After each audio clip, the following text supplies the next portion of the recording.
ஒரு பெரிய தத்துவ சிந்தனையாளர் இருந்தார். சுவாங் ட்சு அப்படின்னு பேர். அவருடைய மனைவி ஒரு நாள் திடீர்னு காலமாயிட்டாங்க. ஐயோ பாவம், அவர் ரொம்ப வருத்தப்படுவார், போய் ஆறுதலாக 4 வார்த்தை பேசிவிட்டு வரலாம் அப்படின்னு நினச்சிக்கிட்டு நிறைய பேர் அவரை தேடிட்டு வந்தாங்களாம். வந்தவங்களுக்கு ஆச்சரியம், ஏன்னா இவர் வருத்தப்பட்டுக்கிட்டு இருப்பார் அப்படின்னு தானே எதிர்பார்த்தாங்க. அப்படி இல்லை, தாளம் போட்டுக்கிட்டு உட்காந்துருக்கிறார். தாளத்துக்கு தகுந்த மாதிரி பாட்டு வேற பாடிக்கிட்டு இருக்கிறார். என்ன மனுஷன் அவர், கொஞ்சம் கூட கவலை இல்லாமல் இப்படி இருக்கிறாரு அப்படின்னு நினச்சாங்க. ஒருத்தர் துணிஞ்சு அவர்கிட்ட கேட்டுவிட்டார், என்னங்க இது இப்படி அப்படின்னு. அதுக்கு அவர் என்ன சொன்னார் தெரியுமா? இதை பாருங்க, என்னுடைய மனைவி பிறக்கிறதுக்கு முன்னாடி அவளுக்கு உயிரும் கிடையாது, உடலும் கிடையாது. அதுக்கு பிறகு தான் உயிர் வந்தது, உடல் வந்தது, அந்த உருவம் வந்தது. இப்போ என்ன ஆச்சு? அந்த உருவமும் உயிரும் போயிட்டுது, அவ்வளவுதானே. வந்தது போயிட்டுது. இளவேனில் காலம், இலையுதிர் காலம், பனிக்காலம், இப்படி பருவங்கள் மாறி மாறி வருது இல்லையா? அது மாதிரி பிறப்பும் இறப்பும் மாறி மாறி வருது. இது இயற்கை. இதுக்காக அழுதா அது எப்படி அப்படின்னாராம். ஞான தெளிவு அடைஞ்சவங்களுக்கு எல்லாமே சுகம்தான். திருவள்ளுவரும் அதை தான் சொல்றார். உறங்குவது போலும் சாக்காடு, உறங்கி விழிப்பது போலும் பிறப்பு. தூங்குறதுக்கெல்லாம் நாம் வருத்தப்பட்டுக்கிட்ட இருக்கிறோமா? இன்னைக்கு தூங்க வேண்டியிருக்குதே, இன்னும் கொஞ்சம் நேரத்தில் நான் தூங்க வேண்டியிருக்கு அப்படின்னு சொல்லி யாராவது அழுதுகிட்டு இருப்பாங்களா? அதனால் இந்த உலக வாழ்க்கையினுடைய இயல்பை யதார்த்தத்தை நாம் தெளிவாக புரிஞ்சுக்கணும். அப்படி புரிஞ்சுக்கிட்டால் நாம் கவலை இல்லாமல் வாழ முடியும். ஒரு வயசான தாத்தா பாட்டி 60 வருஷத்துக்கு முன்னாடி அவங்களுக்கு கல்யாணம் ஆச்சு. ஒன்றாவே வாழ்ந்தாங்க, ஒன்றாவே இறந்து போனாங்க. இப்போ அவங்க 2 பேரும் சொர்க்கத்துக்கு போய் சேர்ந்தாங்க. அங்கே எல்லா வசதியும் இருந்தது. ஒரு பெரிய பங்களாவே இவங்களுக்கு ஒதுக்கி கொடுத்தாங்களாம். இதுக்கு எவ்வளவு வாடகைன்னு கேட்டார் தாத்தா. வாடகையெல்லாம் கிடையாது, இலவசம் அப்படின்னார் அங்கே இருந்தவர். அந்த வீட்டுக்கு பின்னாடி ஒரு பெரிய புல்வெளி இருந்தது. இதில் விளையாட ஏதாவது கட்டணம் உண்டான்னு கேட்டிருக்கார் தாத்தா. அதெல்லாம் ஒன்றும் கிடையாது, பணம்லாம் கட்ட வேண்டியதில்லை அப்படின்னார் அவர். பக்கத்தில் ஹோட்டல் மாதிரி ஒரு பெரிய கட்டடம், உள்ள சாப்பாட்டு மேஜைகள், அது மேலே விதவிதமான பலகாரங்கள். சாப்பாட்டுக்கெல்லாம் எவ்வளவு அப்படின்னு விசாரிச்சாராம் தாத்தா. அதுதான் சொன்னேனே, இங்கே எல்லாமே இலவசம்தான், எது வேணும்னாலும் சாப்பிட்லாம், எவ்வளவு வேணும்னாலும் சாப்பிட்லாம் அப்படின்னாரா. நீங்கள் சொல்கிறீங்க அப்படி, ஆனால் நான் சர்க்கரை சேர்த்துக்கப்படாது, உப்பு சேர்த்துக்கப்படாது, பாட்டி கையால் எப்பவும் பத்திய சாப்பாடு தான் அப்படின்னாராம் தாத்தா. இதை பாருங்கள், இங்கே உங்களுக்கு அந்த கவலையும் வேண்டியதில்லை. இங்கே நீங்கள் ஸ்வீட்டு சாப்பிட்லாம், காரம் சாப்பிட்லாம், உங்களுக்கு எந்த நோயும் வராது அப்படின்னாராம் அங்கே சொர்க்கத்தில் இருந்தவர். இதை கேட்ட உடனே அந்த தாத்தா பக்கத்தில் நின்ன பாட்டியை பார்த்து கத்தினாராம், அடி பாவி, எல்லாத்தையும் கெடுத்துட்டியே, நீ எனக்கு பத்திய சாப்பாடு போடாமல் கண்டதை திங்க விட்டுருந்தா 10 வருஷத்துக்கு முன்னாடியே நான் இங்கே சேர்ந்துருப்பேனே அப்படின்னாராம். ஒருத்தன் வேகமாக ஓடி வந்தான். ஏப்பா அப்படி தலை தெறிக்க ஓடி வர்றேன்னு கேட்டேன். பின்னாடி துரத்திக்கிட்டு வருது சார் அப்படின்னா. ஏதாவது நாய் துரத்திக்கிட்டு வருது போல இருக்கு அப்படின்னு நினச்சி அவனுக்கு பின்னாடி பார்க்குறேன். கண்ணுக்கு எட்டின தூரம் வரைக்கும் எதுவுமே தெரியல. ஏன்பா எதுவும் ஒன்றை துரத்துறது மாதிரி தெரியலையே என்ன? நல்லா பாருங்கள் சார் அப்படின்னா. பார்த்துட்டு தான் சொல்கிறேன் என்ன. இதோ பாருங்கள் சார், இதுதான் என்னை துரத்துது அப்படின்னு அவன் காட்டுறான். அவன் சுட்டி காட்டின இடத்துல பார்த்தா அங்கே அவனுடைய நிழல் தான் தெரியுது. என்னப்பா சொல்கிற அப்படின்னு சொல்லி அவனை சந்தேகமாக பார்த்தேன். அதுக்கப்புறம் தான் விவரமாக பேசினான். சார், எனக்கு என் நிழலை கண்டா பிடிக்கிறதில்ல, எப்போ பார்த்தாலும் இது என்னையே பின்தொடர்ந்து வந்துக்கிட்டு இருக்குது. இதை என்னால் சகிக்கவே முடியல. இதை என்கிட்டேருந்து பிரிக்கிறதுக்கு எவ்வளவோ முயற்சிகள்லாம் பண்ணி பார்த்துட்டேன், முடியலன்னா. அப்படி என்னென்ன முயற்சிகள் பண்ணினேன் அப்படின்னு கேட்டேன். அவன் என்னென்ன செஞ்சாங்கிறத விவரமாக சொன்னான். அவன் என்ன பண்ணியிருக்கிறான், ஒரு பெரிய குழியை தோண்டி அதில் தன்னுடைய நிழலை புதைச்சிருவோம் அப்படின்னு முடிவு பண்ணிட்டு மண்வெட்டி எடுத்துக்கிட்டு தோட்டத்து பக்கம் போயிருக்கான். ஆழமாக ஒரு குழியை தோண்டியிருக்கான். குனிஞ்சு பார்க்குறான். அந்த குழிக்குள்ளே தன்னுடைய நிழல் தெரியுது. ஆஹா, இதுதான் சமயம், நிழல் இப்போ குழிக்குள்ளே இருக்குது, மண்ணை போட்டு மூடி விடலாம் அப்படின்னு நினச்சிக்கிட்டு கொஞ்சம் மண்ணை அள்ளி போட்டான். பார்த்தா இப்போ அந்த நிழல் அந்த மண்ணுக்கு மேலே நிற்கிது. இது ஏதுடா வம்பா போச்சு அப்படின்னு அவசரமாக மண்ணை வாரி போட்டு மூடி பார்க்குறான். குழி பூராவும் மூடி விட்டு பார்க்குறான். மறுபடியும் நிழல் மேலே உட்காந்துக்கிட்டு இருக்குது. சரி, இதை குழியில் புதைக்க முடியாது அப்படின்னு முடிவு பண்ணிட்டு இதை இங்கேயே இப்படியே விட்டுட்டு ஒரே ஓட்டமாக ஓடி போடுவோம் அப்படின்னு நினச்சி எடுத்தான் ஓட்டம். அது காலை நேரம். இவன் மேற்க நோக்கி ஓடிக்கிட்டு இருக்கிறான். ஓடி ஓடி பார்க்குறான், நிழல் இவனை விட வேகமாக இவனுக்கு முன்னாடி ஓடிக்கிட்டு இருக்கு. சரி திரும்பி ஓடி பார்ப்போம் அப்படின்னு நினச்சிக்கிட்டு அப்படியே சடார்னு திரும்பி ஓட ஆரம்பித்தான். பார்த்தான், அப்பாடா நிழலை காணலை. கொஞ்சம் தூரம் ஓடி ஒரு இடத்துல நின்று அப்படியே சாவகாசமாக திரும்பி பார்க்குறான். பின்னாடி நின்றுக்கிட்டு இருக்குது நிழல். இப்படி ஓடி வந்து தான் இங்கே நம்ம முன்னாடி நின்று தன்னுடைய அவஸ்தையை சொல்லிகிட்டு இருக்கிறான். இந்த நிழலை துரத்துறது அல்லது வெட்டி விடுறது, இதுக்கு ஏதாவது வழி இருக்கா சொல்லுங்கள் சார் அப்படிங்கிறான். நமக்கு ஒன்றும் புரியல. அந்த நேரம் பார்த்து ஒரு பெரியவர் வந்தார். அவர்கிட்ட யோசனை கேட்டோம் என்ன செய்யலாம்னு. அவர் சொன்னார், இந்த பாருப்பா, நீ அங்கேயும் எங்கேயும் ஓடாத, அப்படியே கீழே படுத்துக்கொண்டார். அது நல்ல உச்சி வேலை. அவன் அப்படியே கீழே படுத்துக்கிட்டான். இப்போ அப்படி இப்படின்னு திரும்பி பார்க்குறான், நிழலை காணலை. அவன் இப்போ தான் நிம்மதியாக இருந்தான். இப்போ அந்த பெரியவர் சொன்னார், எல்லா மனிதர்களுமே இப்படி தான் ஓடிட்டு இருக்கிறாங்க. நான் எனது அப்படிங்கிற ஆணவம் தான் அவங்கள துரத்திக்கிட்டு இருக்கு. அதை விட்டுட்டு ஓடணும்னு நினச்சாலும் அது முன்னாடி வந்து நிற்கிது. பரம்பொருளை நோக்கி ஓடுறப்போ இந்த ஆணவம் பின்னாடி வந்து விடுது. பரிபூர்ண சரணாகதிங்கிற நிலையில் அது முழுசுமாக மறைஞ்சு விடுது. தன்னை உணர்கிற வேலை அது. அந்த நேரம் மனிதனுக்கு விடுதலை உணர்வு ஏற்படுகிற நேரம் அது. அப்படிப்பட்ட சுதந்திர மனிதர்களாக எல்லாரும் மாறி போயிட்டாங்கன்னா இந்த உலகமே இன்பமயம் அப்படின்னு ஒரு விளக்கம் கொடுத்தார் பெரியவர். நம்மால் ஒருத்தர் வேகமாக ஓடி வந்துக்கிட்டு இருந்தான். ஏன்டா அப்படி ஓடி வர்ற அப்படின்னு கேட்டார் எதிரில் வந்தவர். ஆசை துரத்துது, அதுதான் ஓடி வர்றேன்னா. உனக்கு என்ன ஆசைன்னு கேட்டார். எனக்கு ஒன்றும் ஆசை இல்லைங்க, என்னை எப்படியாவது பிடிச்சுடணும்னு போலீஸ்காரங்களுக்கு ஆசை. அந்த ஆசை இப்போ என்னை துரத்தி பின்னாடி வந்துக்கிட்டு இருக்குது. அதுதான் தப்பிச்சு வந்துக்கிட்டு இருக்கிறேன். குறுக்க நிற்காதீங்க சார், வழியை விடுங்க அப்படின்னு சொல்லிவிட்டு வேகமாக ஓடி மறைஞ்சான். ஒரு மனுஷனுக்கு 3 விதத்தில் கர்வம் உண்டாகிறதுக்கு வாய்ப்பு உண்டு. பணம், பதவி, புகழ். பணம் அதிகமாக வந்தால் கர்வம் வரலாம். பதவி பெருசாக வந்துட்டுதுன்னா கர்வம் வரலாம். புகழ் அதிகமாக போனாலும் கர்வம் வரலாம். இந்த 3 வகையான கர்வத்துக்கும் இடம் கொடுக்காமல் இருக்கிறாங்க பாருங்கள், அவங்க தான் சிறந்த மனிதர்கள். ஒரு பெரிய பொறுப்பில் இருக்கிறவங்களுக்கு கர்வம் வந்துடக்கூடாது. அப்படி வந்துட்டுதுன்னா அது எல்லாருக்கும் இடைஞ்சல். ஒரு ராஜா இருந்தார். அவர் ஒரு நாள் தன்னுடைய தலைநகரத்தை சுற்றி வந்துக்கிட்டு இருந்தார். ஒரு இடத்துல ஒரு அழகான நிலத்தை பார்த்தார். ஆஹா, இந்த இடத்துல நமக்குன்னு ஒரு மாளிகையை கட்டினா எவ்வளோ நல்லா இருக்கும் அப்படின்னு நினச்சார். ராஜா நினச்சா அது முடியாத காரியமா? சரி, இந்த நிலம் யாருக்கு சொந்தம்னு விசாரிங்க அப்படின்னார் பக்கத்தில் இருந்தவங்கக்கிட்ட. அவங்கெல்லாம் ஓடி போய் விசாரித்தாங்க. அந்த இடம் ஒரு வயசான கிழவிக்கு சொந்தம், வயசான அம்மாவுக்கு சொந்தமாக. அந்த அம்மா தான் அதில் ஒரு குடிசையை போட்டு குடியிருந்துக்கிட்டு இருக்கிறாங்க. சரி, அந்த நிலத்துக்கு ஒரு விலையை நிர்ணயம் பண்ணி அதை அந்த வயசான அம்மாக்கிட்ட கொடுத்துருங்க அப்படின்னு உத்தரவு போட்டார் ராஜா. ஆனால் அந்த அம்மா, இது எங்கள் பூர்வீக இடம், இதை விற்க மாட்டேன் அப்படின்னு சொல்லிவிட்டுது. சரி, 2 பங்கு விலை கொடுக்குறோம்னு சொல்லி பாருங்க அப்படின்னாங்க. அப்படியே சொன்னாங்க அரண்மனை ஆட்கள். அதுக்கும் சம்மதிக்கலை அந்த அம்மா. இதை கேள்விப்பட்டதும் ராஜாவுக்கு கோபம் வந்துட்டுது. தன்னுடைய ஆளுங்களை கூப்பிட்டார். போய் அந்த குடிசையை பிரித்து எறிங்க, காசெல்லாம் ஒன்றும் கொடுக்காதீங்க அப்படின்னு கத்தினார். அவ்வளோதான். அடுத்த நிமிஷம் அரண்மனை ஆசாமிகள் போனாங்க, குடிசையை பிரித்து எறிஞ்சாங்க. அந்த வயசான அம்மா இருக்கு, அதுவும் அந்த இடத்த விட்டு துரத்தி விட்டாங்க. அந்த இடத்துல ஒரு அரச மாளிகையை கட்டி முடிச்சிட்டாங்க. அந்த வயசான அம்மா பாவம், ராஜாவே இப்படி பண்ணால் யார்கிட்ட போய் முறையிட முடியும்? ஒரு ஞானி இருந்தார், அவர்கிட்ட போய் சொன்னாங்க. அவர் இவங்க சொன்னதை கேட்டு மனசில் வச்சுக்கிட்டார். ஒரு நாள் அந்த ராஜாவே இந்த ஞானியை கூப்பிட்டார். புதுசாக ஒரு மாளிகை கட்டியிருக்கிறேன், வந்து பாருங்கன்னு. சரின்னு சொல்லி இந்த பெரியவர் ஒரு நாள் இந்த மாளிகைக்கு போனார். சும்மா போகல, ஒரு கழுதையையும் ஓட்டிகிட்டு போனார்.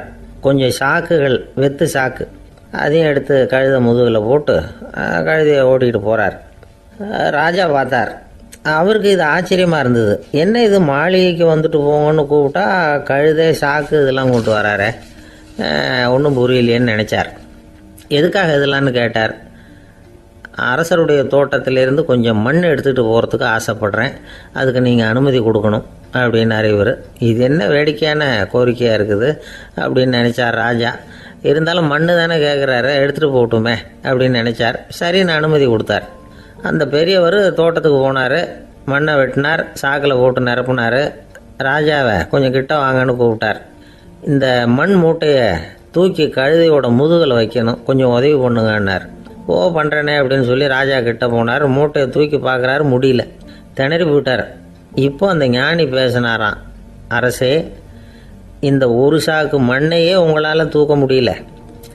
அந்த கிழவிகிட்ட இருந்து அந்த அக்கிரமமாக அபகரித்த இந்த தோட்டம் பூராவையும் சுமக்கணும்னு ஆசைப்படுறீங்களே, அது உங்களால் முடியுமா அப்படின்னு கேட்டாராம். ராஜா யோசனை பண்ண ஆரம்பித்தார். தன்னுடைய செயலுக்காக வருத்தப்பட்டாராம். அந்த வயசான அம்மாவை உடனடியாக வரவழைச்சார். தாயே, தப்பு பண்ணிட்டேன், என்னை மன்னிச்சுக்குங்க. இன்னையிலேருந்து இந்த மாளிகையும் தோட்டமும் உங்களுக்கு தான் சொந்தம் அப்படின்னு சொல்லிவிட்டாராம். போகிறப்ப இந்த உலகத்திலேருந்து எண்ணத்தை எடுத்துகிட்டு போக போகிறோம், அதனால் ரொம்பவும் அலட்டிக்க வேண்டியதில்லை, கர்வப்பட வேண்டியதில்லை அப்படிங்கிறது ஒரு பெரிய உபதேசம். ஒரு பெரிய மனுஷன் சாக கிடந்தார். ரொம்பவும் அழுதார். ஏன் அழறீங்க அப்படின்னு கேட்டாங்க சுற்றி இருந்தவங்க. நான் சாகிறதுக்காக கவலைப்படலை, நான் நம்ம ஜனங்களுக்காக எவ்வளவோ காரியம்லாம் செஞ்சுக்கிட்டு வந்தேன். நான் செஞ்சுக்கிட்டு வந்த சேவையை இனிமேல் யார் செய்ய போகிறாங்க? அது யாரால் முடியும்? அதை நினச்சி தான் அழறேன் அப்படின்னாராம். ஒருத்தர் முன்னாடி வந்தார். அதுக்காக நீங்கள் கவலைப்படாதீங்க, உங்கள் சேவையை தொடர்ந்து செய்கிறதுக்கு என்ன மாதிரி இளைஞர் பட்டாலும் தயாராக இருக்குது. இருந்தாலும் எங்கள் கவலை என்னென்னா அப்படின்னு இழுத்தார். என்ன சொல்லுங்கன்னு கேட்டார் அவர். நீங்கள் இது வரைக்கும் என்ன சேவை செஞ்சுக்கிட்டு வந்தீங்க, அதுதான் எங்களுக்கு இன்னமும் புரியாத புதிராக இருக்குது அப்படின்னாராம் அவர். ஒரு ஊரில் ஒரு மன்னர் இருந்தார். புத்தி கூர்மை உள்ள ஒரு மன்னர். பொதுவாக மன்னர்களுக்கு சந்தேகம் வந்தால் சபையில் உள்ள சான்றோர்கள்கிட்ட கேட்டு தெரிஞ்சுக்கிறது தானே வழக்கம். ஆனால் இங்கே அப்படி இல்லை. மற்றவங்களுக்கு சந்தேகம் வந்தால் மன்னர்கிட்ட வந்து கேட்டு தெரிஞ்சுக்குவாங்க. அது மாதிரி கேட்டு தெரிஞ்சுக்கிறதுக்காக ஒரு பெரியவர் ஒரு நாள் வந்தார். அவர் கையில் 3 பொம்மைகள் வச்சுருந்தார். 3 ஒரே மாதிரி பொம்மைகள், கொஞ்சம் கூட வித்தியாசம் தெரியல. ஏது இந்த பொம்மைன்னு கேட்டார் மன்னர். எனக்கு வேண்டியப்பட்ட ஒருத்தங்கிட்ட இருந்து இதை வாங்கிட்டு வந்திருக்கிறேன். நான் தான் அவன்கிட்ட இந்த பொம்மையை செஞ்சு கொடுக்கும்படியா கேட்டுக்கிட்டேன். அவன் ரொம்ப புத்திசாலி, அவன் தான் இதை செஞ்சு கொடுத்தான். ஆனால் அதில் ஒரு சிக்கல் அப்படின்னார். என்ன பிரச்சனைன்னு கேட்டிருக்கார் இவர். நான் அவன்கிட்ட கேட்டது 3 விதமான பொம்மைகளாக இருக்கணும்னு கேட்டேன். அவன் என்னடான்னா 3 ஒரே மாதிரியாக செஞ்சு கொடுத்துட்டான் அப்படின்னார். அவங்ககிட்டயே கேட்கறது தானே அப்படின்ட்டுருக்காரு இவர். கேட்டேன், அவன் என்ன சொல்கிறான்னா இது 3 ஒரே மாதிரி பொம்மை கிடையாது, 3 விதம், ஒன்றுக்கு ஒன்று வித்தியாசம் இருக்குது. இந்த 3 பொம்மையும் 3 விதமான நண்பர்களுக்கு உதாரணங்கள் அப்படின்னு சொல்கிறான். எனக்கு ஒன்றும் புரியல, அதுதான் உங்ககிட்ட வந்தேன் அப்படின்னார். சரி, அந்த பொம்மைகளை இப்படி கொடுங்க அப்படின்னு வாங்கினார் மன்னர். எடுத்துக்கிட்டு உள்ளே போனார். கொஞ்ச நேரம் கழித்து வெளியில் வந்தார். அதுக்கப்புறம் சொன்னார், இதை பாருப்பா, அவன் சொன்னது சரிதான், 3 விதம் தான். இது இருக்குதே முதல் பொம்மை, இது உத்தமமான நண்பனுக்கு உதாரணம். இந்த 2வது பொம்மை இது மத்தியமமான நண்பனுக்கு உதாரணம். அந்த 3வது பொம்மை இருக்குதே அது மோசமான நண்பனுக்கு உதாரணம். இதை செஞ்சவன் உண்மையிலேயே பெரிய அறிவாளி தான் அப்படின்னாராம். வந்தவருக்கு ஒன்றும் புரியல. பார்த்தா ஒன்றும் வித்தியாசம் தெரியலையே அப்படின்னு அவன் குழம்பி போய் நிற்கிறான். இப்போது அந்த மன்னர் விளக்கம் கொடுக்குறார். அந்த 3 பொம்மையையும் எடுத்து முன்னாடி வச்சார். ஒரு மெல்லிய கம்பியை கையில் எடுத்தார். அந்த முதல் பொம்மை காதில் விட்டார். கொஞ்ச தூரம் உள்ளே போய் அப்படியே நின்றுட்டுது அந்த கம்பி. அப்புறம் 2வது பொம்மை காதில் அந்த கம்பியை விட்டார். அந்த கம்பி என்னாச்சுன்னா அப்படியே அது வாய் வழியாக வெளில வந்தது. 3வது பொம்மை காதில் கம்பியை செலுத்தினார். அது நேராக இன்னொரு காது வழியாக வெளியில் வந்தது. இப்போ இந்த முதல் வகை இருக்குதே, அது மாதிரியான நண்பர்கள் எப்படி தெரியுமா? நம்ம கஷ்டத்தை அவங்கக்கிட்ட சொன்னால் பேசாமல் கேட்டுக்குவாங்க. வெளியில் அதை யாருக்கிட்டையும் சொல்லிகிட்டு இருக்க மாட்டாங்க. வெளியில் தெரியாமல் நமக்கு உதவி பண்ணுவாங்க. செஞ்சுட்டு அதை நான் தான் செஞ்சேன்னு சொல்லிகிட்டு இருக்க மாட்டாங்க. அதுதான் கம்பி ஒரு காது வழியாக போய் உள்ளே நின்றுட்டுது. 2வது பொம்மையில் கம்பி என்னாச்சு, ஒரு காது வழியாக போய் வாய் வழியாக வெளியில் வருது. இது மாதிரியான நண்பர்கள்கிட்ட நாம் கஷ்டத்தை சொன்னால் அதை அவங்க 4 பேர்கிட்ட போய் சொல்லி நமக்காக உதவி கேட்பாங்க. நமக்குன்னு கேட்டு வாங்கி அதை நம்மகிட்ட கொண்டுகிட்டு வந்து கொடுப்பாங்க. இவங்க மத்தியமமான நண்பர்கள். 3வது பொம்மையில் ஒரு காது வழியாக செலுத்துகிற கம்பி இன்னொரு காது வழியாக வெளியில் வந்துடுது. இது மாதிரியான நண்பர்கள்கிட்ட நம்ம கஷ்டத்தை சொன்னால் அவங்க காது கொடுத்து கேட்குறது மாதிரி நடிப்பாங்க. அப்படியே இன்னொரு காது வழியாக அதை வெளில விட்டுருவாங்க. அதை பற்றி கவலைப்பட மாட்டாங்க. இதுதான் இந்த பொம்மைகளுக்குள்ளே இருக்கிற வித்தியாசம் அப்படின்னு விளக்கம் கொடுத்தாராம் மன்னர். படிக்கிற பிள்ளைங்கள்லேயும் இது மாதிரி 3 வகை உண்டு. சில பேர் காதால் வாங்கி மனசில் வச்சுக்குவான். சில பேர் காதால் வாங்கி பேனாவால் எழுதி விடுவான். சில பேர் ஒரு காதால் வாங்கி இன்னொரு காதால் வெளியில் விட்டுருவான். ஒரு பையன் வகுப்பில் ஆசிரியர் பாடம் நடத்தும் பொழுது தலையை வேகமாக ஆட்டி ஆட்டி கேட்பானான். ஏன்டா அப்படி தலையை இப்படி ஆட்டுற அப்படின்னு கேட்டிருக்கான் பக்கத்தில் இருந்தவன். தலையை ஆட்டினா தாண்டா ஒரு காது வழியாக உள்ளே போகிறது இன்னொரு காது வழியாக வெளியில் வேகமாக வெளில போகும் அப்படின்னானா அந்த பையன். ஒரு தடவை நாரதர் ஒரு தெரு வழியாக போய்கிட்டு இருந்தார். வழியில் ஒருத்தர் வேத சாஸ்திரம்லாம் படிச்சுக்கிட்டு உட்காந்துருந்தார். அவர் நாரதரை பார்த்து எங்கே போயிட்டு இருக்கிறீங்கன்னு கேட்டார். கடவுளை பார்த்துட்டு வரலாம்னு போயிட்டு இருக்கிறேன் அப்படின்னார் நாரதர். அப்படின்னா அவர்கிட்ட எனக்கு எப்போ முக்தி கிடைக்கும்னு கேட்டுட்டு வாங்களேன் அப்படின்னார் இவர். சரி கேட்டு வரேன் அப்படின்னு சொல்லிவிட்டு நாரதர் நடந்தார்.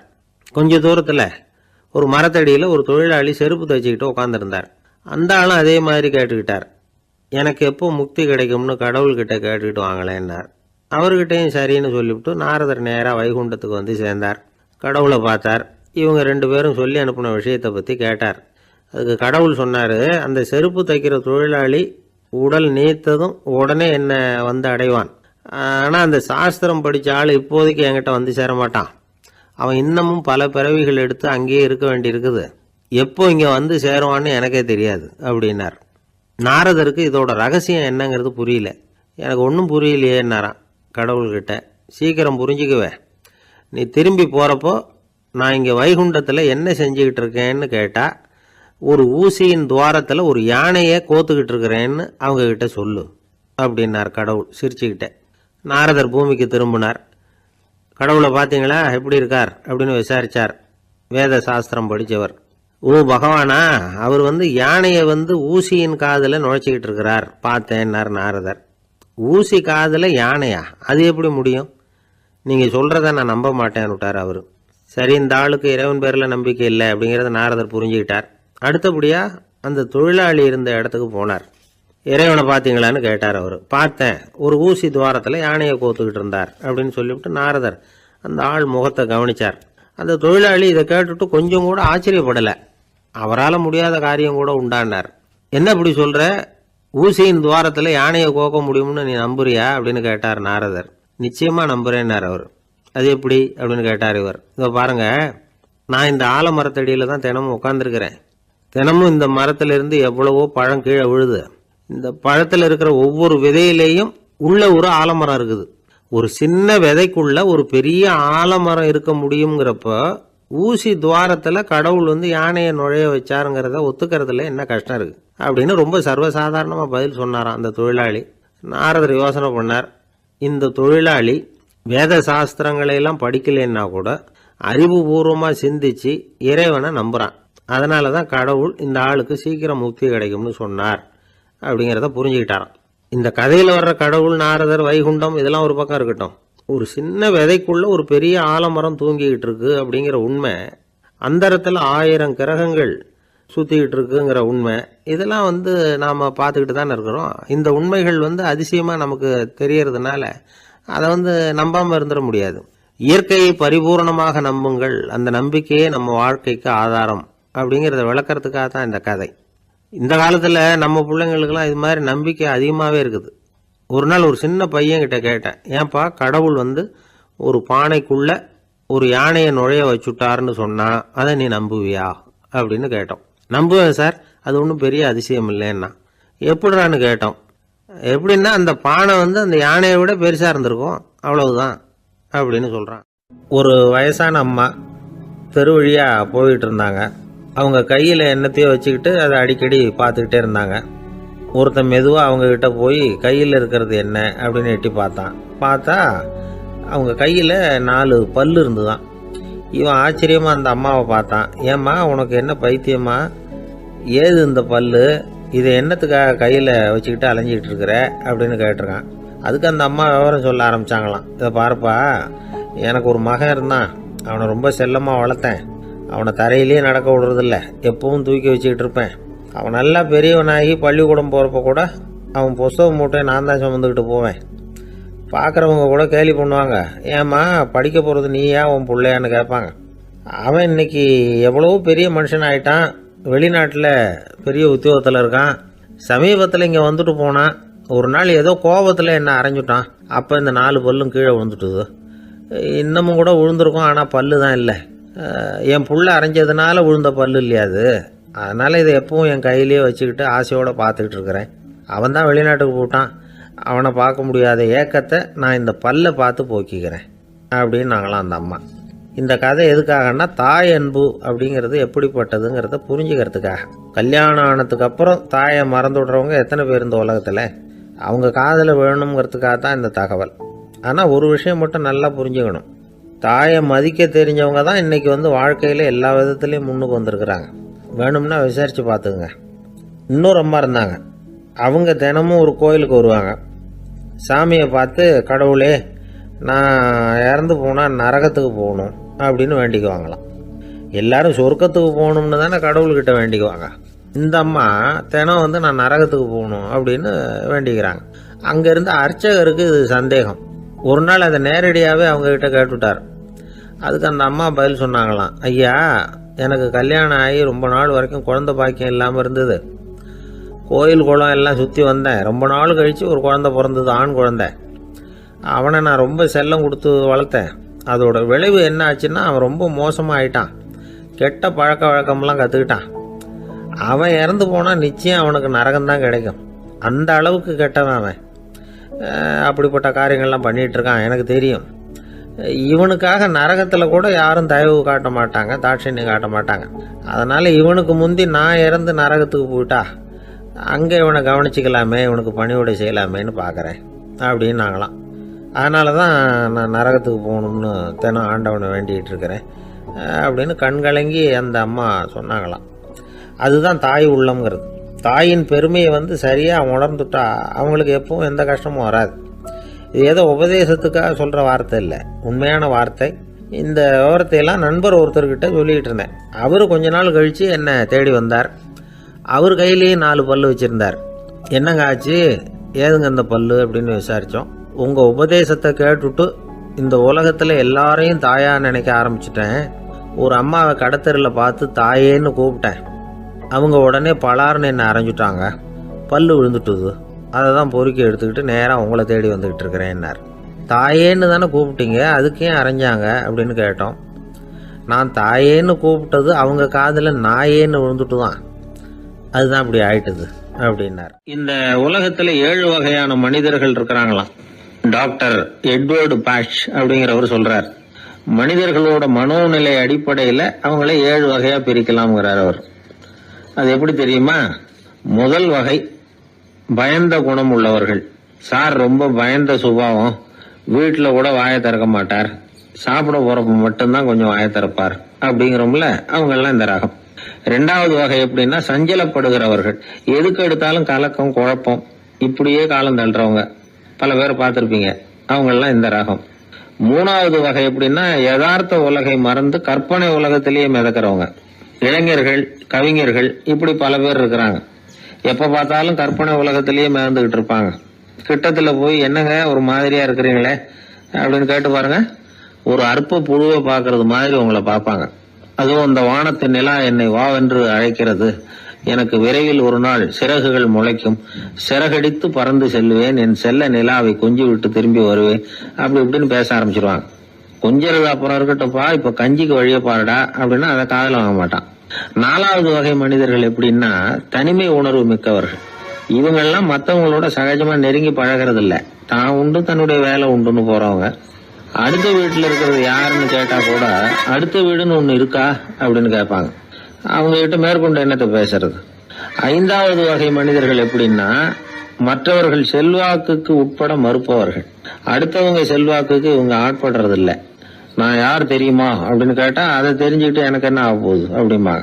6வது வகை எப்படின்னா எப்பவும் எதுலையும் பற்று இல்லாம இருக்கிறவங்க. இது ஒரு துறவு மனப்பான்மை. இயல்பாவே சில பேர் இப்படி இருக்கிறது உண்டு, அவங்களுக்கு எதுலையுமே ஒரு ஈடுபாடு இருக்காது.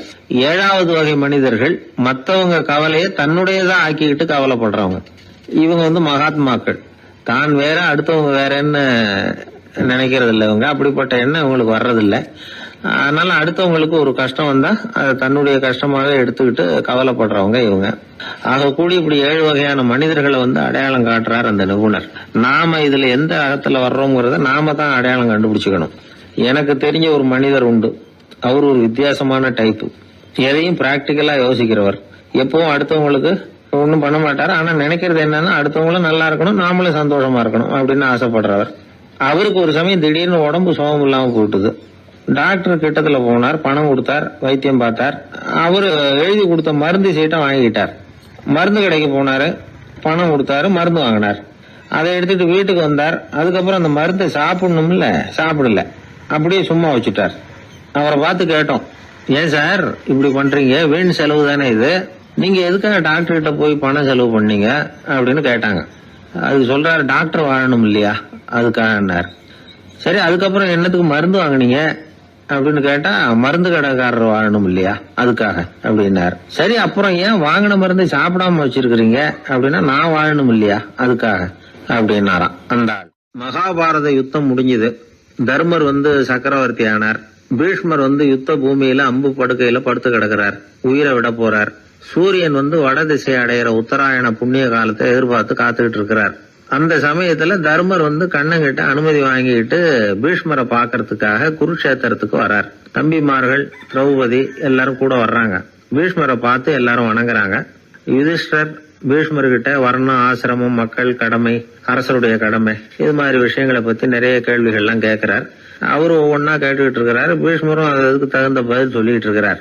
இப்படி பீஷ்மர் யுதிஷ்டருக்கு தர்மோபதேசம் செஞ்சுக்கிட்டு இருக்கிறப்போ திரௌபதிக்கு சிரிப்பு வந்துட்டுதான். கழுக்குன்னு அந்த அம்மா சிரிச்சுட்டாங்க. அந்த சத்தத்தை கேட்ட பீஷ்மர் தர்மோபதேசத்தை பாதியில நிறுத்தினார். திரௌபதியை பார்த்தார். மகளே, ஏம்மா சிரிச்சேன்னு கேட்டார். என்ன மன்னிச்சிருங்க பிதாமகரே, ஏதோ தெரியாம சிரிச்சுட்டேன்னாங்க அவங்க.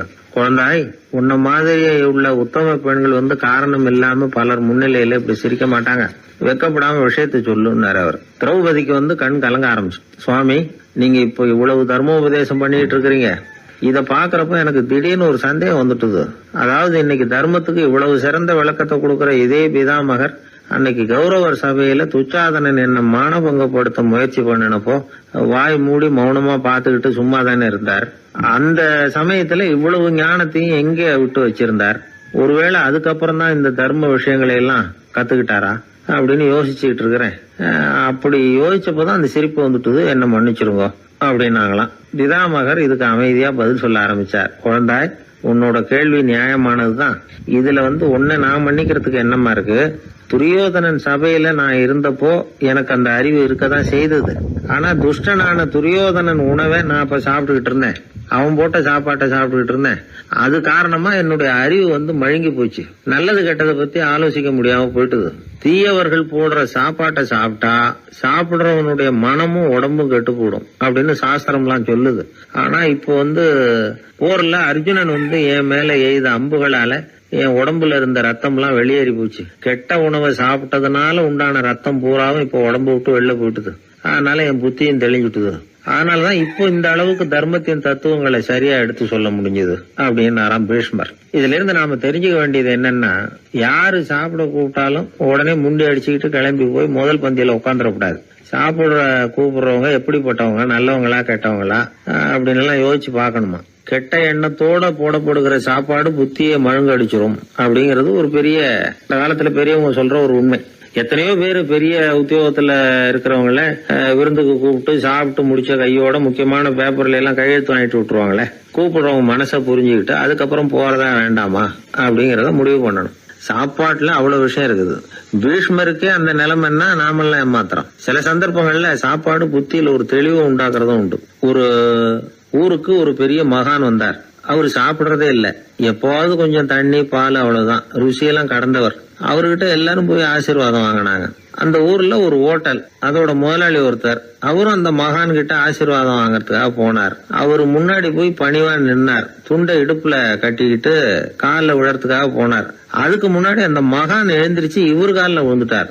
ஹோட்டல் முதலாளி பதறி போயிட்டார். சுவாமி, என்ன இது அபச்சாரம், நீங்க தான் என்ன ஆசீர்வாதம் பண்ணணும்னார். அதுக்கு அந்த சாமியார் சொன்னார், அப்படி இல்லைங்க, நீங்க தான் என்ன ஆசீர்வாதம் பண்ணணும். ஏன்னா கொஞ்ச காலத்துக்கு முன்னாடி உங்க ஹோட்டல்ல தான் நான் அக்கௌண்ட் வச்சு சாப்பிட்டுக்கிட்டு இருந்தேன். இன்னைக்கு நான் ருசியெல்லாம் கடந்து வெறுத்து ஞானியா போறதுக்கு நீங்க தான் காரணம், உங்க சாப்பாடு தான் காரணம் அப்படின்னா. எனக்கு வாழ்க்கையில ஒரே ஒரு ஆசை தான் சார் அப்படின்னார் ஒருத்தர்.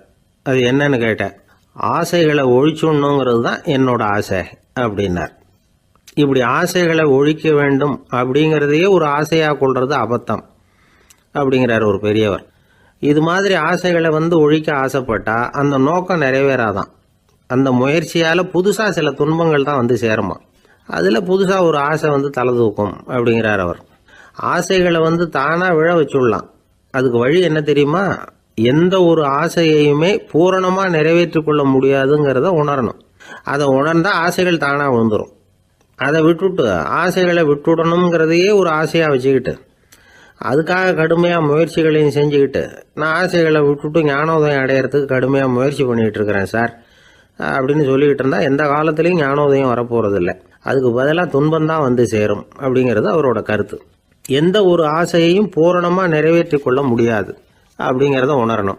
ஒரு ராஜா, அவர் மனசில் அமைதி இல்லை, எப்பவும் கஷ்டப்பட்டுக்கிட்டே இருந்தார். இந்த துன்பத்தை போக்குறதுக்கு பல வழிகளில் என்னென்னமோ முயற்சியெல்லாம் பண்ணி பார்த்தார். ஒன்றும் சரியாக வரல.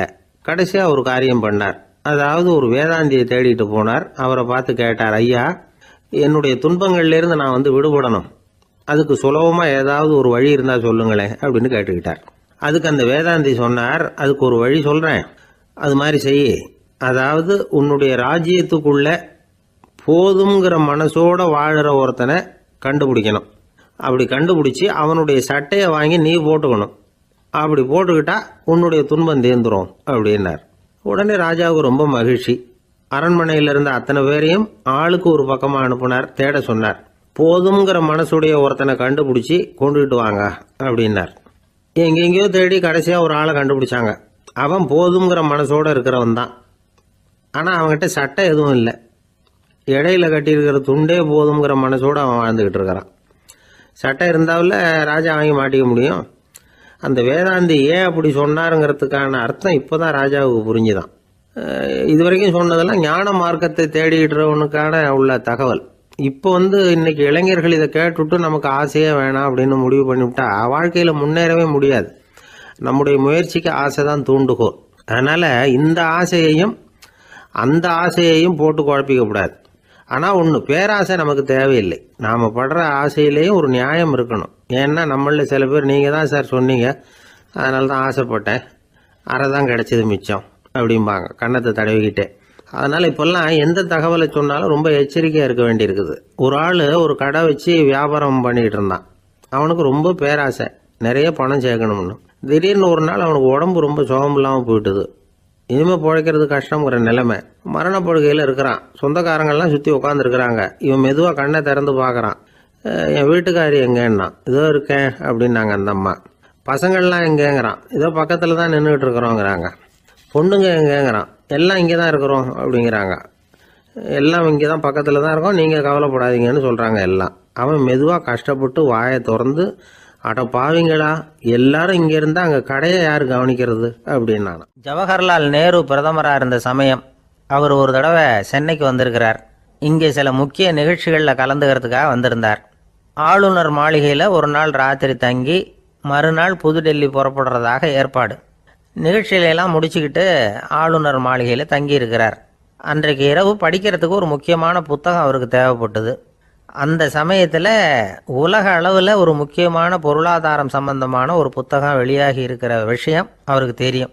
அந்த புத்தகம் மெட்ராஸுக்கு வந்திருக்குமா, அது இங்கே கிடைக்குமா அப்படின்னு விசாரிச்சிருக்கிறார் நேருஜி. அவர் இப்படி கேட்ட உடனே அங்கே இருந்தவங்கெல்லாம் ரொம்ப பரபரப்பாக செயல்பட ஆரம்பிச்சுட்டாங்க. முக்கியமான இடங்கள்ல எல்லாம் விசாரிச்சிருக்கிறாங்க, அந்த புத்தகம் உங்ககிட்ட இருக்கான்னு. சென்னையில் உள்ள கன்னிமாரா நூல் நிலையத்துக்கு எப்படியும் அந்த புத்தகம் வந்திருக்கணும் அப்படின்னு ஒரு நம்பிக்கை. அங்கே விசாரித்தாங்க. அந்த புத்தகம் 2 நாளைக்கு முன்னாடி தான் அங்கே வந்திருக்குது அப்படிங்கிற விஷயம் தெரிஞ்சுது. உடனே எல்லோரும் அங்கே ஓடினாங்க. அவங்களுக்கு இன்னொரு சந்தேகம், புத்தகம் வந்திருக்கு சரி, அது இந்த சமயத்தில் வேறு யாரும் படிக்கிறதுக்கு எடுத்துகிட்டு போயிருக்கக்கூடாதே அப்படிங்கிற சந்தேகம் இருந்தாலும் மனசுக்குள்ளே ஒரு தைரியம். இப்படி ஒரு புத்தகம் வெளிவந்திருக்கிற விஷயமே நேருஜி சொல்லி தான் நமக்கே தெரியும். அதுவும் இல்லாமல் உலக பொருளாதாரம் சம்பந்தமான ஏதோ ஒரு புத்தகம் அது. அதை போய் இந்த நேரத்தில் அவ்வளவு ஆர்வமாக யார் எடுத்துகிட்டு போயிட போகிறாங்க அப்படிங்கிற தைரியம். இந்த தைரியத்தோடு அந்த நூல் நிலையத்துக்கு ஓடினாங்க. புத்தகத்தை தேடினா அது கிடைக்கல, யாரோ எடுத்துகிட்டு போயிருக்கிறாங்க. நேருவுக்கு மட்டுமே தெரிஞ்சிருந்த அந்த புத்தகம் பற்றின விஷயம் சென்னையில் வேற ஒருத்தருக்கும் தெரிஞ்சிருக்குது. உடனே எல்லாரும் பரபரப்பாக அந்த அதுக்குன்னு இருக்கிற ரிஜிஸ்டர் இருக்குல்ல, பதிவேடு, அதை புரட்டி பார்க்குறாங்க யார் எடுத்துகிட்டு போகிறாங்கன்னு தெரிஞ்சுக்கிறதுக்காக. எடுத்துகிட்டு போனவங்க அதில் கையெழுத்து போட்டிருப்பாங்கல்ல, அதை பார்த்து யாருன்னு தெரிஞ்சுக்கலாம் அப்படிங்கிறதுக்காக தான் அதை புரட்டுறாங்க. அதோ அந்த புத்தகத்தோட பேர் பக்கத்தில் அதை எடுத்துக்கிட்டு போனவங்க கையெழுத்து உத்து பார்க்குறாங்க எல்லாரும். அதில் போட்டிருக்குது பேர் CN அண்ணாதுரை அப்படின்னு எழுதியிருந்தது. அவர் தான் பேரறிஞர் அண்ணா. நேரு படிக்க விரும்பின ஒரு புத்தகத்தை அதே நேரம் படிக்க விரும்பின இன்னொரு தலைவர் இவர். படிக்கிறதுல அவருக்கு இருந்த ஆர்வத்தை நாம் தெரிஞ்சுக்கணும்னா அதுக்கு எவ்வளவோ சம்பவங்கள் இருக்குது. கடைசி காலத்தில் அவர் அடையாறு மருத்துவமனையில் படுத்திருக்கிறார். அவருக்கு ஒரு முக்கியமான அறுவை சிகிச்சை செய்ய வேண்டியிருக்குது அவசரமாக. அமெரிக்காவிலேருந்து டாக்டர் மில்லர் வந்திருக்கிறார். அவர்கிட்ட கேட்குறார், டாக்டர் நாளைக்கே அறுவை சிகிச்சை செய்ய போகிறீங்களா அப்படின்னு. ஆமாங்கிறார் டாக்டர் மில்லர். நாளைக்கு மறுநாள் செஞ்சுக்கிறேனே அப்படின்னாரான் அண்ணா. ஏன் ஏதாவது நாள் பார்க்குறீங்களான்னு கேட்டிருக்கார். இல்லை, ஒரு புத்தகத்தை படிச்சுக்கிட்டு இருக்கிறேன், அதை நாளைக்குள்ளே முடிச்சிருவேன், அதுக்கப்புறம் நான் இறந்தாலும் கவலை இல்லை அப்படின்னாரான் இவர். அவர் தான் அறிஞர் அண்ணா. சங்ககால நூல்கள்லேருந்து சமீபத்தில் வந்த நூல்கள் வரைக்கும் எல்லாம் அவர் படிச்சிருக்கிறார். ஒரு திருமண விழாவில் அவர் பேசும்பொழுது சொன்ன விஷயம் இது. சங்க காலத்தில் காதலியை மணக்க விரும்புகிறவனுக்கு அவனுடைய தந்தை வீர சோதனைகள்லாம் வைப்பார். போய் புலிப்பல் கொண்டுக்கிட்டு வா, அப்போ தான் என் பொண்ணை கொடுப்பேன் அப்படின்னு சொல்லுவார். காதலன் உடனே காட்டுக்கு போவான், ஒரு புலியை கொன்று அதனுடைய பல்லை கொண்டுக்கிட்டு வருவான். அதை வீர பதக்கத்தில் பதிச்சு அவனுக்கு மாமனார் சூட்டுவார் கல்யாண சமயத்தில். இப்போலாம் காதலன் கிட்ட அப்படி சொல்ல முடியாது. இப்போலாம் காதலன்கிட்ட காட்டுக்கு போய் புலிப்பல் கொண்டுக்கிட்டு வான்னு யாராவது சொன்னால் புலி தான் மாப்பிள்ளையாக வந்து சேரும் அப்படின்னார். ஆஃபீஸில் வேலை பார்க்குற ஒருத்தர் வந்தார். பேசாமல் ஒரு 10 நாள் லீவு போட்டுடலாமா பார்க்குறேன் அப்படின்னார். ஏன்னு கேட்டோம்.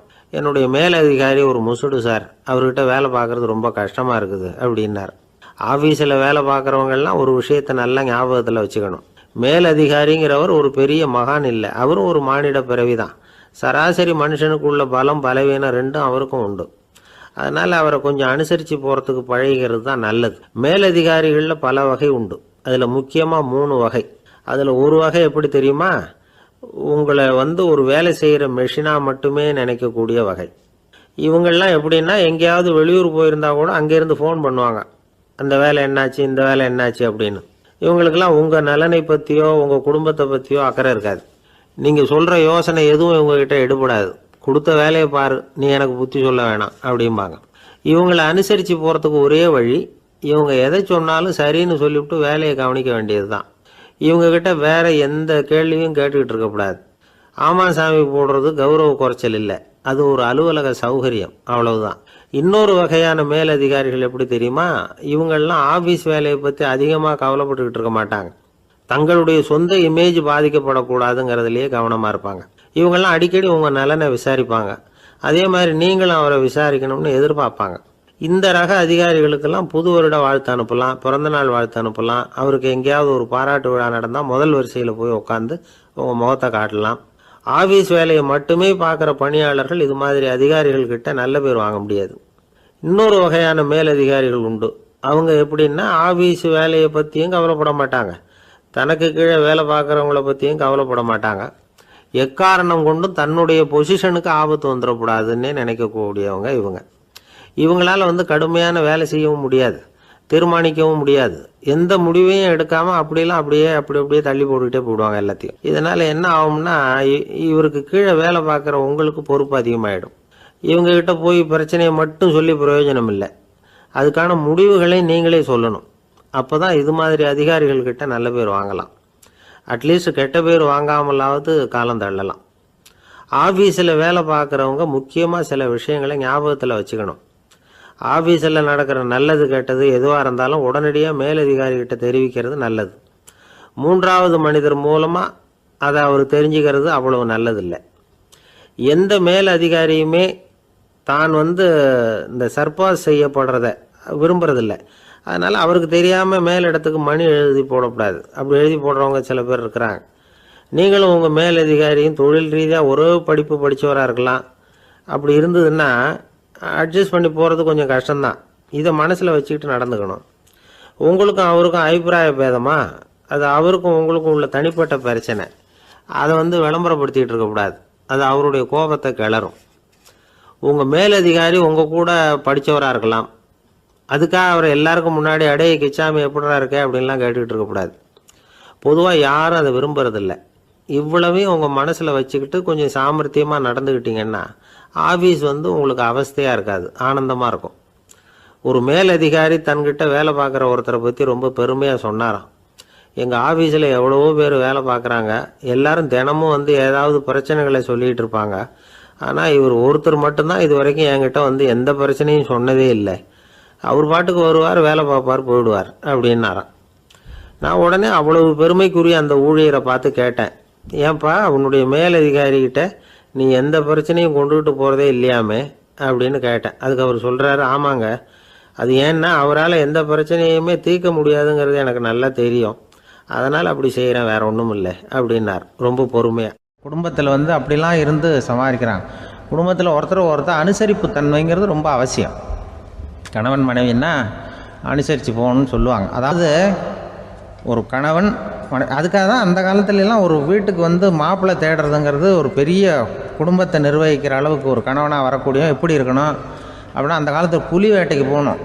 ஒரு பொண்ணுக்கு மாப்பிள்ளை தேடுறதுன்னா நம்ம தமிழ் பழக்கம் என்னென்னா, காட்டுக்கு போய் ஒரு புலியை வேட்டையாடிட்டு வரணும்.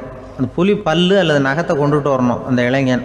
அதை வீட்டில் கொடுப்பான். அதை தான் கட்டி அதை இதாக கட்டுவாங்க, மாலையாக போடுவாங்க, தாலியாக கட்டுவாங்க.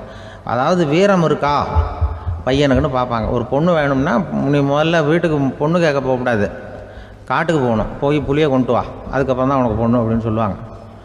இப்போலாம் ஏன் போகிறது இல்லைன்னா, இப்போலாம் ஒருத்தனை காட்டுக்கு போய் புலிப்பல் கொண்டு வரனா புலி தான் மாப்பிள்ளையாக வரும்.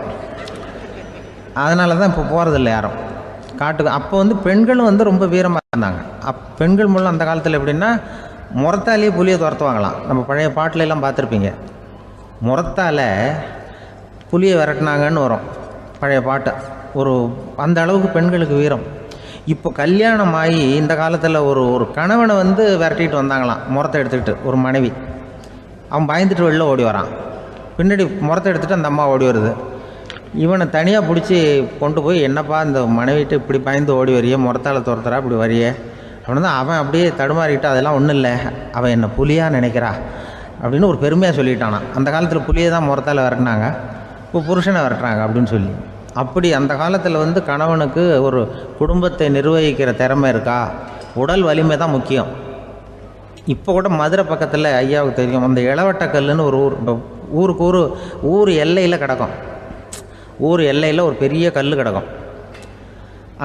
அந்த ஊருக்கு பொண்ணு கேட்க போகிறவங்க அந்த கல்லை தலைக்கு மேலே தூக்கி காட்டணும், அப்படியே தூக்கி தலைக்கு மேலே வசதி கீழே போடணும். அந்த வலு இருந்தால் தான் நீங்கள் அந்த ஊருக்குள்ளேயே போகலாம், பொண்ணு கேட்குறதுக்கு போகலாம். இல்லைன்னா நீ திரும்பி போக வேண்டியதான். அந்த வலிமை இருக்கா மாப்பிள்ளைன்னு பார்க்குறாங்க. இளவட்டக்கல்லுன்னு பேர். அப்போ என்ன பண்ணாங்கன்னா, ஒரு 1000 வருஷத்துக்கு முன்னாடி அந்த கல்லை தலைக்கு மேலே தூக்கி கீழே போடுவாங்களாம். ஒரு 500 வருஷத்துக்கு முன்னாடி அப்படி கொஞ்சம் தூரம் இடுப்பு அளவுக்கு தூக்கி கீழே போட்டுக்கிட்டு இருந்துருக்குறாங்க. அதுக்கப்புறம் ஒரு 100 வருஷத்துக்கு முன்னாடியெல்லாம் அப்படி முழங்கால் அளவுக்கு அப்படி தூக்கி போட்டால் போகிறோம்னு வச்சுருந்தாங்களாம். இப்போ நான் அந்த ஊருக்கு என் கூட பழனிசாமின்னு ஒருத்தர் இருக்கார். அவர் போய், உனக்கு எப்படிப்பா இந்த ஊரில் கல்யாணம் ஆச்சு அப்படின்னா, இப்போலாம் நாங்கள் தொட்டு கும்பிட்டா போகிறோம், அதை அசைக்கிறது கூட இல்லை. அப்படி ஆகிட்டுது. ஒரு குடும்பத்தை கணவனாக வரப்போகிறவனுக்கான தகுதி அந்த காலத்தில் அப்படி இருந்துதான். அப்படி கணவன் தேர்ந்தெடுக்கிறது, குடும்ப தலைவனை தேர்ந்தெடுக்கிறது ஒரு பெரிய காரியம். ஒரு பெரிய செல்வந்தர் போட்டி வச்சாராம், ஒரு நீச்சல் குளம், அதில் யார் வேணாலும் குதித்து அந்த பக்கம் போய் கரையேறலாம். அந்த நீச்சல் குளத்தில் விஷப்பாம்புலாம் கிடக்கு. யார் துணிஞ்சி அந்த விஷப்பாம்பு இருக்கிற குளத்தில் குதித்து அந்த பக்கம் போய் கரையேறானோ அவனுக்கு ஒரு 100 ஏக்கர் நிலம் கொடுப்பேன், அது வேண்டான்னா ஒரு 1000 ஆடு கொடுப்பேன், அதுவும் வேண்டான்னா என் பொண்ணை கொடுப்பேன் அப்படின்னு போட்டி வச்சார். அதான் மாப்பிள்ளையை தேர்ந்தெடுக்கிறதுக்கு அவர் ஒரு வழி, நீச்சல் குளத்தில் குதித்து கரையேறணும். இப்போ அந்த ஊரில் இருக்கிற இளைஞர்கள்லாம் பார்க்குறாங்க அந்த குளத்தில் குதிக்கணும்னு. ஆனால் குளத்தில் ஒரு விஷப்பாம்புலாம் கிடக்கு. இது என்ன பண்ணுறதுன்னு பார்த்தா யாருமே குதிக்கிறதுக்கு தைரியம் வரல. திடீர்னு ஒருத்தன் துணிஞ்சு குதித்தான், படபடன்னு அடிச்சுட்டு போய் அந்த பக்கம் கரையேறிட்டான். கரையேறினோடனே பரவாயில்லையே ஒரு ஆள் வந்துட்டான்னு சொல்லி அவனை அந்த இளைஞனை போய் பிடிச்சிட்டு வந்தாங்க. அந்த பெரியவர் கேட்டார், ஏப்பா இவ்வளவு பெரிய விஷப்பாம்பெல்லாம் கிடக்கிற நீச்சல் குளத்தில் நீ துணிஞ்சு குதித்து கரையேறி இருக்கிற, உனக்கு என்ன 1000 ஏக்கர் நிலம் கொடுத்துறவா, 100 ஏக்கர் நிலம் கொடுக்கவா சொல்கிறப்படி அப்படின்னா, வேண்டாம் சார்ன்றான். ஓஹோ அப்படின்னா ஒரு 1000 ஆடு வேணுமா உனக்கு அப்படின்னா, அதுவும் வேண்டாம் சார். ஓ அப்படின்னா என் பொண்ணு வேணுமா அப்படின்னா அதுவும் வேண்டாம் சாருங்கிறான். அப்புறம் எதுக்குடா குதிச்சுன்ட்டு என்ன உனக்கு என்ன தான் வேணும் அப்படின்னு கேட்டிருக்காரு. என்னை எவன் பிடிச்சி தள்ளி விட்டவன்னு தெரியணும் அப்படின்ட்டுருக்கான். அதுக்காக அவன் பார்த்துருக்கான். அப்படி இருந்தால் தான் துணிச்சல் வரும் இந்த காலத்தில். எதுக்கு இவ்வளவு சங்கடம்லாம் வச்சாங்கன்னா, ஒரு குடும்பத்துக்கு தலைவராக வர வேண்டிய ஒரு ஆள், கணவனாக இருக்க வேண்டியவனுக்கு துணிச்சல் இருக்கா, தைரியம் இருக்கா அப்படிங்கிறது பார்க்குறதுக்காக இப்படிப்பட்ட தேர்வு முறைகள்லாம் வச்சுருந்தாங்க அந்த காலத்துலலாம். இப்போலாம் கல்யாணம் பண்ணுறது ஆளுக்கு நேரில் பார்க்காமலே கூட கல்யாணம் நடக்குது இன்டர்நெட்டில். இப்போ சர்டிஃபிகேட் கேட்குறாங்க, நோய் நொடி இல்லாமல் இருக்காரா பார். காட்டுக்கெலாம் போக வேண்டாம், நேராக ஆஸ்பத்திரிக்கு போய் ஒரு சர்டிஃபிகேட் வாங்கிட்டு வா, உனக்கு ஒன்றும் வியாதி இல்லைன்னு ப்ரூவ் பண்ணு, அதுக்கப்புறம் பார்த்துக்கலாம், மற்றதை பேசுவோம் அப்படின்னு சொல்லி அப்படி இருக்குது நிலைமை. அதனால் குடும்பத்தில் அந்த கணவனாக இருக்கிற வேண்டியவனுக்கு பொறுப்பு அதிகம். ஏன்னா எல்லாத்தையும் அனுசரித்து போக வேண்டியதாக வந்தான். ஒரு பெரிய சிந்தனையாளர் இருந்தார். அவர் ரஷ்யாவில் இருந்தார். நிறைய புத்தகங்கள் எழுதியிருக்கிறார். அவர் பேரு ஓஸ்பென்ஸ்கி. உலகின் மிகச்சிறந்த 3 புத்தகங்கள்ல ஒண்ணு இவர் எழுதியிருக்கிறார் அப்படின்னு கூட சொல்றது உண்டு. அப்பேற்பட்ட எழுத்தாளர். அந்த காலத்துல குருஜீஃப் அப்படின்னு சொல்லி ஒரு பெரியவர் இருந்தார். ரொம்ப எளிமையான வாழ்க்கை வாழ்ந்துகிட்டு இருந்தவர். இவரை தேடி அந்த எழுத்தாளர் வந்தார். ஐயா, உங்ககிட்ட சில கேள்விகள் கேட்டு விளக்கம் பெறலாம்னு வந்திருக்கிறேன்னார். உடனே அந்த பெரியவர் என்ன செஞ்சார் தெரியுமா? ஒரு வெற்று காகிதத்தை எடுத்தார், அவர்கிட்ட கொடுத்தார். இந்தாங்க, இதை வச்சுக்கங்க, நாம 2 பேரும் பேசுறதுக்கு முந்தி நீங்க ஒரு காரியம் பண்ணணும்னார். என்ன செய்யணும்னு சொல்லுங்கன்னார் அவரு. இந்த காகிதத்துல உங்களுக்கு தெரிஞ்சதெல்லாம் என்ன, தெரியாததெல்லாம் என்ன அப்படிங்கிற பட்டியலை எழுதிட்டு வாங்க. அதுக்கு பிறகு உங்களுக்கு தெரியாத விஷயங்களை பத்தி நாம 2 பேரும் உரையாடலாம். ஏன்னா உங்களுக்கு தெரிஞ்சதை பத்தி நாம பேசி பிரயோஜனம் இல்ல, தெரியாததை பத்தி பேசினாதான் உங்களுக்கு அது உபயோகமா இருக்கும் அப்படின்னார். இவர் இப்படி சொன்னது அந்த எழுத்தாளருக்கு கொஞ்சம் தர்ம சங்கடமா இருந்தது. நாம எப்பேற்பட்ட சிந்தனையாளர், நம்மள போய் இவர் இப்படி எழுத சொல்றாரு அப்படின்னு நினைச்சாரு. இருந்தாலும் அந்த பெரியவர் பேர்ல இவருக்கு ரொம்ப மரியாதை. அதனால அவர் கொடுத்த காகிதத்தை வாங்கிட்டு தனியா ஒரு இடத்துல போய் உட்கார்ந்தார். யோசிக்க ஆரம்பிச்சார். முதல்ல யோசிச்சார், கடவுளை எனக்கு தெரியுமா அப்படின்னு. கடவுளை பற்றித்தான் எனக்கு தெரியுமே தவிர கடவுளை தெரியாதுங்கிறது புரிஞ்சுது. அதனால தனக்கு தெரிந்த ஒரு விஷயம் கடவுள் அப்படின்னு அவரால் குறிப்பிட முடியல. அடுத்தபடி ஆத்மாவை பத்தி சிந்திச்சார். ஆத்மாவை பற்றித்தான் நமக்கு தெரியுமே தவிர ஆத்மா நமக்கு தெரிஞ்ச விஷயமா இருக்கல அப்படிங்கறது புரிஞ்சுது. அதனால ஆத்மாவையும் தெரிஞ்ச பட்டியல்ல சேர்க்க முடியல. இப்படி ஒவ்வொன்னா அவர் யோசிக்க யோசிக்க எதுவுமே நமக்கு தெரியலங்கிறது அவருக்கு தெளிவாச்சு. நேரம் எழுந்திரிச்சு அந்த பெரியவர்கிட்ட போனார். ஐயா, உங்களை சந்திக்கிற வரைக்கும் எவ்வளவோ விஷயங்கள் எனக்கு தெரிஞ்சிருக்கிறதாக நினைச்சேன். ஆனா உங்ககிட்ட நிறைய கேள்விகள் கேட்கணுங்கிற ஆர்வத்தோட தான் வந்தேன். ஆனா நீங்க கேட்ட ஒரு கேள்விக்கு விடை காண முயன்ற போது எனக்கு எதுவுமே தெரியலங்கிறத புரிஞ்சுக்கிட்டேன் அப்படின்னார். அப்படின்னா உலக புகழ்பெற்ற இவ்வளவு புத்தகங்களை உங்களால எப்படி எழுத முடிஞ்சதுன்னு கேட்டார். இவர் சொன்னார், ஐயா, இப்பதான் எனக்கு புரியுது. எனக்கு தெளிவில்லாத பல விஷயங்களையும் நான் எழுதியிருக்கிறேன். அவையெல்லாம் வெறும் வார்த்தை குவியல்கள்ங்கிறத நான் இப்ப உணர்றேன். வார்த்தைகளே அறிவு அப்படிங்கிற மயக்கத்திலிருந்து இப்ப நான் விடுபட்டுட்டேன். அறிவுத்துறையில நான் ஒரு பூஜ்யம்ங்கிறது புரிஞ்சு போச்சு அப்படின்னார். இப்ப பெரியவர் சொன்னார், இப்பதான் உங்களுக்கு உண்மையான அறிவு ஏற்பட ஆரம்பிச்சிருக்குது. எப்போ ஒரு மனிதன் தன்னுடைய அறியாமையை உணர ஆரம்பிக்கிறானோ அப்போதுதான் அறிவின் தொடக்கத்துல அடி எடுத்து வைக்கிறான் அப்படின்னார். அதுக்கு பிறகு என்னாச்சு தெரியுமா? இந்த எழுத்தாளர், சிந்தனையாளர் ஓஸ்பென்ஸ்கி புஸ்தகம் எதுவுமே எழுதலையாம், அதோட விட்டாராம். நம்முடைய அறியாமை நமக்கு புரிய ஆரம்பிச்சுட்டுதுன்னா நமக்கு அறிவு வளர ஆரம்பிச்சுட்டுதுன்னு அர்த்தம். அது நமக்கு புரியறது இல்லை, அதுதான் சிக்கல். ஒரு நண்பர் சொன்னார், சார், நான் எப்போ வீட்டை பூட்டி விட்டு வெளியூர் போனாலும் திருடன் பூட்டை உடைச்சு விடுறான். அதனால இப்ப புத்திசாலித்தனமா ஒரு காரியம் பண்ணிவிட்டு உங்க ஊருக்கு வந்திருக்கிறேன்னார். என்ன செஞ்சிருக்கிறீங்கன்னு கேட்டேன். வீட்டை பூட்டாமலே வந்துட்டேன் அப்படின்னார். ஒரு ஊரில் ஒரு ராஜா இருந்தார். அந்த ராஜாவுக்கு ஒரு மந்திரி. ராஜா ரொம்ப நியாயமானவர், நேர்மையானவர், கண்டிப்பானவர். தப்பு செய்கிறது யாராக இருந்தாலும் தண்டனை கொடுப்பார். வேண்டியவங்களுக்கு ஒரு நியாயம், வேண்டாதவங்களுக்கு ஒரு நியாயங்கிறதெல்லாம் அவர்கிட்ட கிடையாது. ஒரு சமயம் அரசவையில் அந்த அமைச்சரே விதிமுறைகளுக்கு புறம்பா ஏதோ நடந்துகிட்டு இருக்கார். மன்னருக்கு கோபம் வந்துட்டுது. உடனே அந்த அமைச்சரை கிட்டத்தில் கூப்பிட்டு அவர் கன்னத்தில் ஓங்கி ஒரு அறை கொடுத்துட்டாராம். உடனே அந்த அமைச்சர் என்ன பண்ணார் தெரியுமா? நேராக போனார். அங்கே நின்றுகிட்டு இருந்த இன்னொருத்தர் கன்னத்தில் ஓங்கி அரைஞ்சார். அறை வாங்கினவர் திகைச்சு போயிட்டார். இவர் ஏன் நம்மளை வந்து அறையிறார் அப்படின்னு யோசனை பண்ணார். மன்னரும் திகைச்சு போயிட்டார். நாம இவரை அரைஞ்சா அதுக்காக இவரு போய் இன்னொருத்தரை அரையணுமா அப்படின்னு யோசனை பண்ணார். இவருக்கு என்ன பைத்தியமானு கூட நினைக்க ஆரம்பிச்சுட்டார்.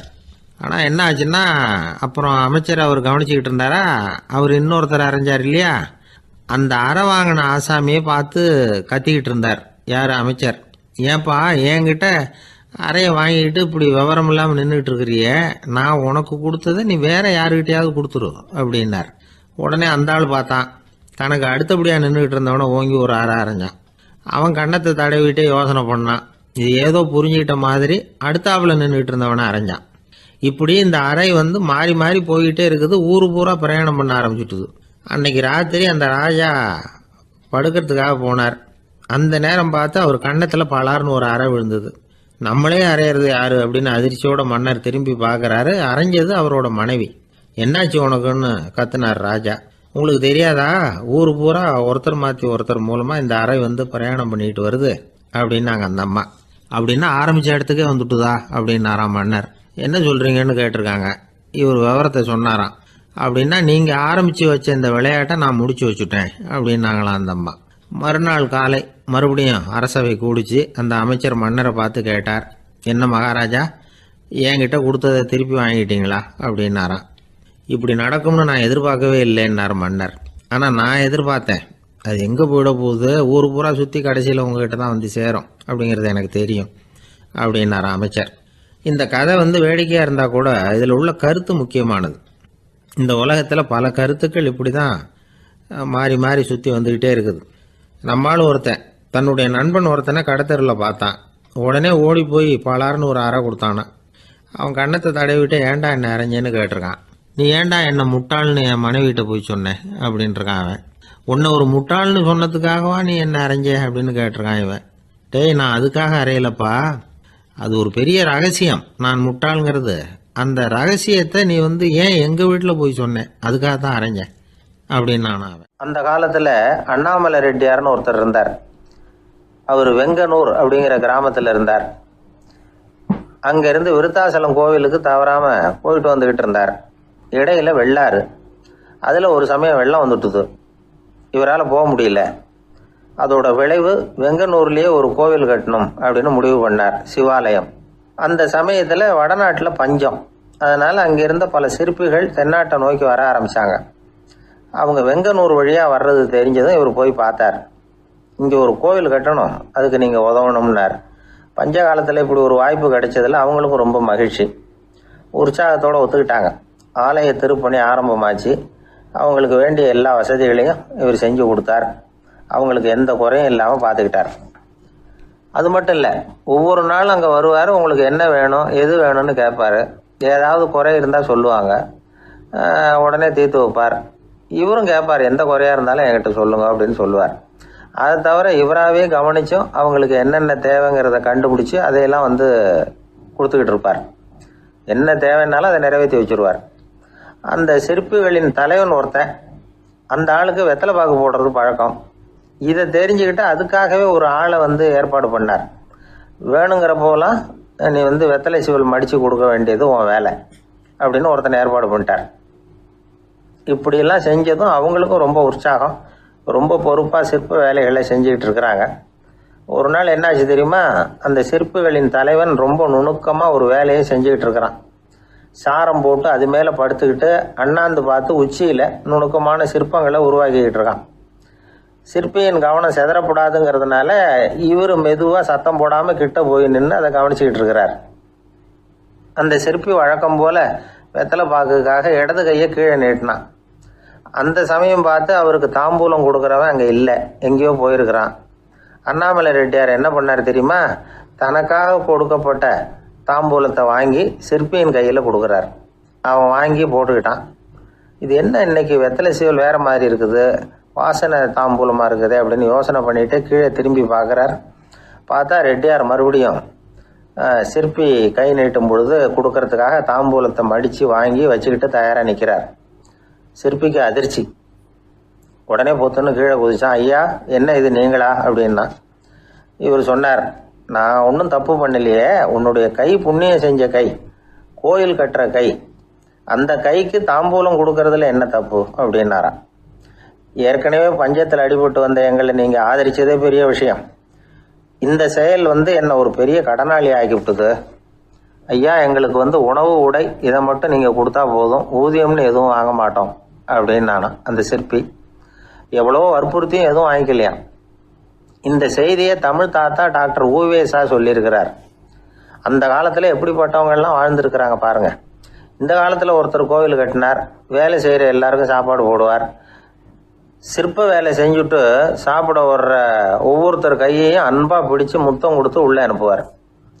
அந்த கைகளுக்கு நீங்கள் கொடுக்குற மரியாதையா அது அப்படின்னு கேட்டாங்க. அது இல்லைங்க, ஏற்கனவே முதல் பந்தியில் சாப்பிட வந்தவன் மறுபடியும் வர்றானான்னு கண்டுபிடிக்கிறதுக்காக கையை பிடிச்சி மோந்து பார்க்குறேன் அப்படின்னாராம் அவர். ஒருத்தர் ஒரு தவறு செஞ்சு விடுறாருன்னு வச்சுக்கோங்க, உடனே நீ செஞ்சது தவறு அப்படின்னு சொல்கிறது ஒரு வகை. அதுக்கு பதிலாக எது சரின்னு அவர் புரிந்து கொள்ள உதவி செய்கிறது இன்னொரு வகை.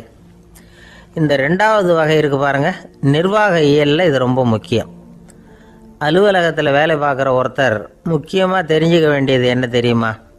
சக ஊழியர்கள்கிட்ட எப்படி பழகணும், மேலதிகாரிகள்கிட்ட எப்படி பழகணும், தனக்கு கீழே வேலை செய்கிறவங்கக்கிட்ட எப்படி பழகணும், வாடிக்கையாளர்கள்கிட்ட எப்படி பழகணும், இவங்க எல்லார்கிட்டையும் செம்மையான உறவை ஏற்படுத்திக்கிறது எப்படி. இதையெல்லாம் சொல்லிக் கொடுக்குற பாடம் தான் இன்டர் பர்சனல் ஸ்கில், திறமையான உறவு அப்படிங்கிறது. எந்த வேலையில் இருந்தாலும் சரி, இந்த உறவுகளை வளர்க்கும் திறன் உள்ளவங்க சீக்கிரம் முன்னுக்கு வந்துடுறாங்க. மற்றவங்க கிட்ட உறவை பலப்படுத்திக்கிறது எப்படி அப்படின்னு தெரிஞ்சுக்கிட்டோம்னா எந்த ஒரு தடையையும் சுலபமாக தாண்டி செய்கிற தொழிலில் முன்னுக்கு வந்துடலாம். ஹார்வர்டு பல்கலைக்கழகத்தில் ஒரு கணக்கெடுப்பு பண்ணி பார்த்தாங்களாம். பார்க்குற வேலையில் எது மாதிரி குணாதிசயம் உள்ளவங்க வேகமாக முன்னுக்கு வர்றாங்க அப்படின்னு தெரிஞ்சுக்கிறதுக்காக இந்த கணக்கெடுப்பு. வெவ்வேறு துறையில் வேகமாக முன்னுக்கு வந்திருக்கிற பல பேரை சந்தித்து இந்த சர்வேயை நடத்தியிருக்கிறாங்க. அவங்க கண்டுபிடிச்சி சொல்லியிருக்கிற உண்மை என்ன தெரியுமா? ஒருத்தர் ஒரு வேலையில் இருந்தால் அது சம்பந்தப்பட்ட சப்ஜெக்ட் பற்றிய அறிவு 35% இருந்தால் போதுமா. ஆனால் உறவுகளை வளர்க்கக்கூடிய திறன், இன்டர் பர்சனல் ஸ்கில்லு 65% வேணும். இப்படி உள்ளவங்க சீக்கிரம் முன்னுக்கு வந்துடுறாங்களாம். அதனால் ஒருத்தருக்கு வேலை சரியாக புரியலைன்னா கூட விவரமாக மற்றவங்கக்கிட்ட பழகிறது எப்படின்னு புரிஞ்சால் போதும், அவர் முன்னுக்கு வந்துடலாம். அலுவலகங்களில் மட்டும் இல்லை, எல்லா இடங்கள்லேயும் இது ரொம்ப முக்கியம். வீட்டுக்குள்ளேயும் இது ரொம்ப முக்கியம், வீட்டுக்கு வெளியேயும் இது முக்கியம். அடுத்தவங்கக்கிட்ட பழகிறது எப்படிங்கிறத தெரிஞ்சிக்காதவன் வாழ்க்கையில் முன்னேற முடியாது.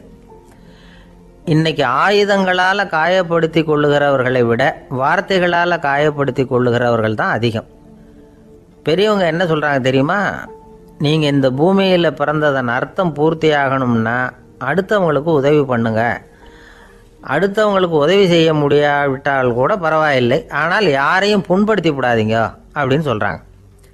எனக்கு தெரிஞ்ச ஒருத்தர் ஒரு அலுவலகத்தில் வேலை பார்க்குறார்.